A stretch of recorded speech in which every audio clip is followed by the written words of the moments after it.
P. Lankesh. ಜನನ March 8, 1935. ಸ್ಥಳ ಶಿವಮೊಗ್ಗ ಜಿಲ್ಲೆಯ ಕೊನಗವಳ್ಳಿ ಗ್ರಾಮ. ತಂದೆ ತಾಯಿ ನಂದಿಬಸಪ್ಪ ಮತ್ತು ದೇವಿರಮ್ಮ. ಪತ್ನಿ ಇಂದಿರಾ ಲಂಕೇಶ್. ಮಕ್ಕಳು ಗೌರಿ ಲಂಕೇಶ್, ಕವಿತಾ ಲಂಕೇಶ್ ಮತ್ತು ಇಂದ್ರಜಿತ್ ಲಂಕೇಶ್. ಪಿ. ಲಂಕೇಶ್ ಕನ್ನಡ ಸಾಹಿತ್ಯದ ಪ್ರಮುಖ ಲೇಖಕರಲ್ಲಿ ಒಬ್ಬರು. ಪತ್ರಕರ್ತರು, ಸಾಹಿತಿಯೂ ಆಗಿ ಜನಪ್ರಿಯರಾಗಿರುವ ಪಾಳ್ಯದ ಲಂಕೇಶ್ ಅವರ ಬದುಕು ಬರಹ ವೈವಿಧ್ಯತೆಯಿಂದ ಕೂಡಿದೆ. ಕವಿ, ಕಥೆಗಾರ, ಕಾದಂಬರಿಕಾರ, ಅನುವಾದಕ, ನಾಟಕಕಾರ, ನಟ, ಚಲನಚಿತ್ರ ನಿರ್ದೇಶಕರು, ಸಂಪಾದಕ, ಕೃಷಿಕ ಹೀಗೆ ಅವರ ಪ್ರತಿಭೆಗೆ ಹಲವು ಮುಖ. ಕೆಲಸ ಮಾಡಿದ ಕ್ಷೇತ್ರದಲ್ಲೆಲ್ಲ ತನ್ನದೇ ಆದ ಛಾಪು ಮೂಡಿಸಿದವರು ಲಂಕೇಶ್. ಬಾಲ್ಯ ಮತ್ತು ಶಿಕ್ಷಣ. ಕೊನಗವಳ್ಳಿ ಮತ್ತು ಹಾರನಹಳ್ಳಿಯಲ್ಲಿ ಪ್ರಾಥಮಿಕ, ಮಾಧ್ಯಮಿಕ ವಿದ್ಯಾಭ್ಯಾಸ ಮಾಡಿದ ಇವರು ಪ್ರೌಢಶಾಲೆ ಮತ್ತು ಇಂಟರ್ಮೀಡಿಯೇಟ್ಗಳನ್ನು ಶಿವಮೊಗ್ಗದಲ್ಲಿ ಮುಗಿಸಿದರು. ಬೆಂಗಳೂರು ಸೆಂಟ್ರಲ್ ಕಾಲೇಜಿನಲ್ಲಿ BA ಆನರ್ಸ್, ಮೈಸೂರಿನಲ್ಲಿ MA ಇಂಗ್ಲಿಷ್ ಅಧ್ಯಯನ ನಡೆಸಿ ಶಿವಮೊಗ್ಗದಲ್ಲಿ ಅಧ್ಯಾಪಕ ವೃತ್ತಿ ಪ್ರಾರಂಭಿಸಿದರು. ಅದು 1959ನೇ ಇಸವಿ. ವಿದ್ಯಾರ್ಥಿ ದೆಸೆಯಿಂದಲೂ ರಾಜಕೀಯದಲ್ಲಿ ಆಸಕ್ತಿ ತಳೆದಿದ್ದ ಲಂಕೇಶ್ ಅವರಿಗೆ ಸಮಾಜವಾದದತ್ತ ವಿಶೇಷ ಆಸಕ್ತಿ. ಲೋಹಿಯಾರ ಸಮಾಜವಾದದಿಂದ ಪ್ರಭಾವಿತರಾಗಿದ್ದ ಇವರು ರಾಜಕೀಯ ಪ್ರವೇಶಿಸುವ ಬಯಕೆಯಿಂದ ಪ್ರಗತಿ ರಂಗ ಆರಂಭಿಸಿದ್ದರು. ವೃತ್ತಿಜೀವನ. ಬೆಂಗಳೂರು ವಿಶ್ವವಿದ್ಯಾನಿಲಯದ ಇಂಗ್ಲಿಷ್ ವಿಭಾಗದಲ್ಲಿ 2 ದಶಕಗಳ ಕಾಲ ಅಧ್ಯಾಪಕರಾಗಿದ್ದ ಇವರು ಸ್ವಯಂ ನಿವೃತ್ತಿಯ ನಂತರ ಪತ್ರಿಕೋದ್ಯಮ ಪ್ರವೇಶಿಸಿದರು.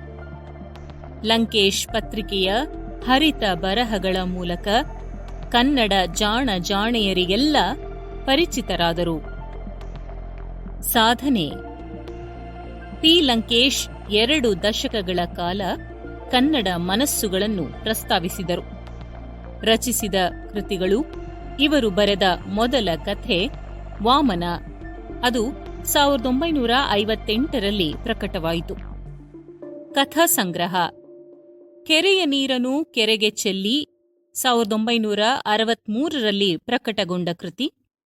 1970ರಲ್ಲಿ ನಾನಲ್ಲ, 1973ರಲ್ಲಿ ಉಮಾಪತಿಯ ಸ್ಕಾಲರ್ಶಿಪ್ ಯಾತ್ರೆ, 1990ರಲ್ಲಿ ಕಲ್ಲು ಕರಗುವ ಸಮಯ, 1996ರಲ್ಲಿ ಉಲ್ಲಂಘನೆ, ಮಂಜು ಕವಿದ ಸಂಜೆ, ಸಮಗ್ರ ಕತೆಗಳು, ಸಮಗ್ರ ಸಂಕಲನ, ವಿಮರ್ಶಕರ ಗಮನ ಸೆಳೆದ ಮತ್ತೊಂದು ಮಹತ್ವದ ಕಥೆಯೆಂದರೆ ರೊಟ್ಟಿ.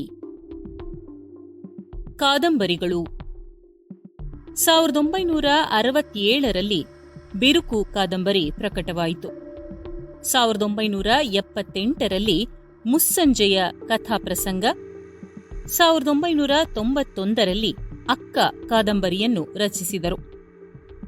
ಅಂಕಣ ಬರಹಗಳ ಸಂಗ್ರಹ.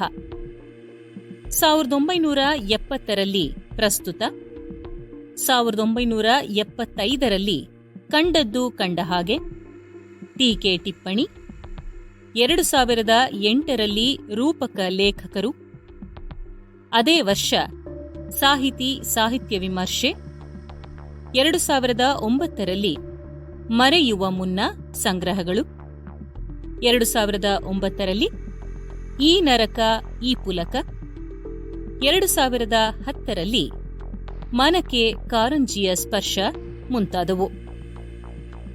ಕವನ ಸಂಗ್ರಹಗಳನ್ನು ಹೆಸರಿಸುವುದಾದರೆ ಬಿಚ್ಚು, ತಲೆಮಾರು, ನವ್ಯ ಕಾವ್ಯದ ಪ್ರಾತಿನಿಧಿಕ ಸಂಕಲನ ಅಕ್ಷರ ಹೊಸ ಕಾವ್ಯ ಸಂಪಾದಿಸಿ ಲಂಕೇಶ್ ಅವರು ಪ್ರಕಟಿಸಿದ್ದರು.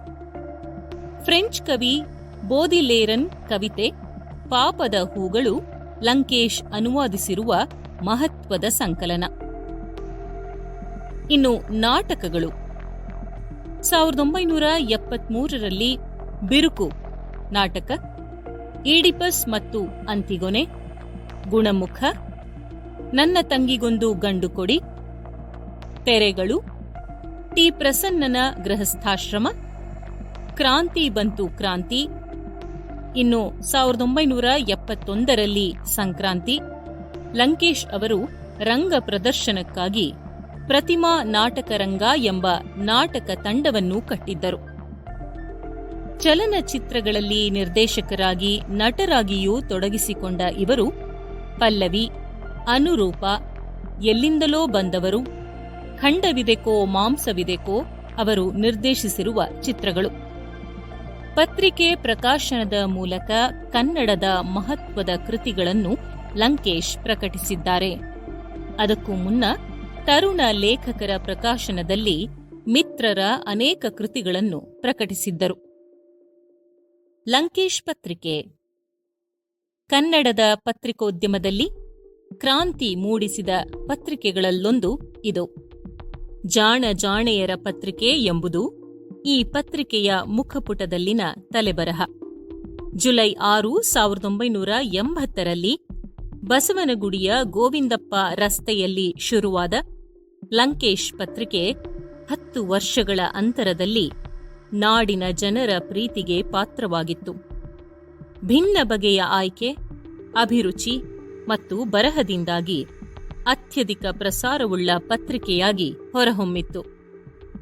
ಜಾಹೀರಾತುಗಳಿಲ್ಲದೆಯೇ ಪ್ರತಿ ವಾರ ಪ್ರಕಟವಾಗುತ್ತಿದ್ದುದು ಇದರ ಹೆಗ್ಗಳಿಕೆ. ಈಗ ಕನ್ನಡ ಚಲನಚಿತ್ರ ನಿರ್ದೇಶಕರೂ ಆಗಿರುವ ಲಂಕೇಶ್ ಅವರ ಪುತ್ರ ಇಂದ್ರಜಿತ್ ಲಂಕೇಶ್ ಈ ಪತ್ರಿಕೆಯ ಹೊಣೆ ಹೊತ್ತಿದ್ದಾರೆ, ಪ್ರಕಾಶಕರಾಗಿದ್ದಾರೆ. ಪ್ರಶಸ್ತಿಗಳು. 1993ರಲ್ಲಿ ಪಿ. ಲಂಕೇಶ್ ಅವರಿಗೆ ಕೇಂದ್ರ ಸಾಹಿತ್ಯ ಅಕಾಡೆಮಿ ಪ್ರಶಸ್ತಿ ಕಲ್ಲು ಕರಗುವ ಸಮಯ ಸಣ್ಣ ಕತೆಗಳ ಸಂಗ್ರಹಕ್ಕೆ ಲಭಿಸಿದೆ. 1977ರಲ್ಲಿ ಪಲ್ಲವಿ ಚಲನಚಿತ್ರಕ್ಕೆ ಅತ್ಯುತ್ತಮ ನಿರ್ದೇಶಕ ರಾಷ್ಟ್ರ ಪ್ರಶಸ್ತಿ, 1986ರಲ್ಲಿ ರಾಜ್ಯ ಸಾಹಿತ್ಯ ಅಕಾಡೆಮಿ ಪ್ರಶಸ್ತಿ, ಬಿಎಚ್ ಶ್ರೀಧರ ಪ್ರಶಸ್ತಿ, ರಾಜ್ಯ ನಾಟಕ ಅಕಾಡೆಮಿ ಪ್ರಶಸ್ತಿ, ಆರ್ಯಭಟ ಸಾಹಿತ್ಯ ಪ್ರಶಸ್ತಿಯು ಇವರಿಗೆ ದೊರೆತಿದೆ. ಪಿ. ಲಂಕೇಶ್ ಹೆಸರಿಗೆ ತಕ್ಕ ಹಾಗೆ ಪ್ರಜ್ವಲಿಸುವ ಪ್ರಖರ ಚಿಂತನೆ ಮತ್ತು ನಿಷ್ಠುರ ನೋಟದಿಂದಾಗಿ ಸಾಹಿತ್ಯ, ರಾಜಕಾರಣ ಮತ್ತು ಸಾಂಸ್ಕೃತಿಕ ಜಗತ್ತನ್ನು ಆಳಿದವರು. ಅವರ ಕುರಿತು ಇಲ್ಲಿಯ ತನಕ 8 ಪುಸ್ತಕಗಳು ಪ್ರಕಟವಾಗಿವೆ.